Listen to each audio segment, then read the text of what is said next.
সবাইকে নমস্কার। আমার আজকের গল্পটি ঠাকুরের শিব সাজা নিয়ে। গদাই সারাদিন উপোস। সে সারাদিন উপোস করে শিব পুজো করতে বসেছে। একবার পুজো শেষও করেছে। তখন সঙ্গীরা এসে খবর দিল, চল শিব সাজতে হবে, লাহাদের বাড়িতে যাত্রা হচ্ছে। গদাই বলল, যাবো কি করে? আরো 3 বার শিব পুজো করতে হবে। শিবরাত্রির 4 প্রহরে 4 বার শিব পুজো করতে হয়। এছাড়াও তার কত লোক আনন্দ পাবে। চল, কথাটা মনে ধরলো। গদাই গিয়ে শিব সেজে আসরে নামলো। মাথায় জটা, কোমরে বাঘের ছাল, হাতে ত্রিশূল, গলায় রুদ্রাক্ষের মালা। যেন শিব নিজে এলেন আসরে। এ কি, গদাই কথাই বলে না কেন? গদাই নড়ছে না কেন?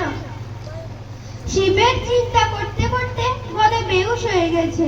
যেমন হয়েছিল বেঘের কোলে বক দেখে, যেমন হয়েছিল বিশালাক্ষীর কথা চিন্তা করতে করতে। এরকম ভাবে গদাই যখনই কোনো দেবতার স্তব বা স্তুতি শুনত, তখনই তার এরকম হতো।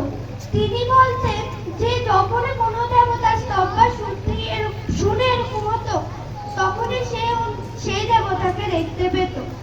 গদাই যে শিব সেজেছে, জটাজট পরে মনে হচ্ছে শিবই যেন নিজে এলেন আসরে।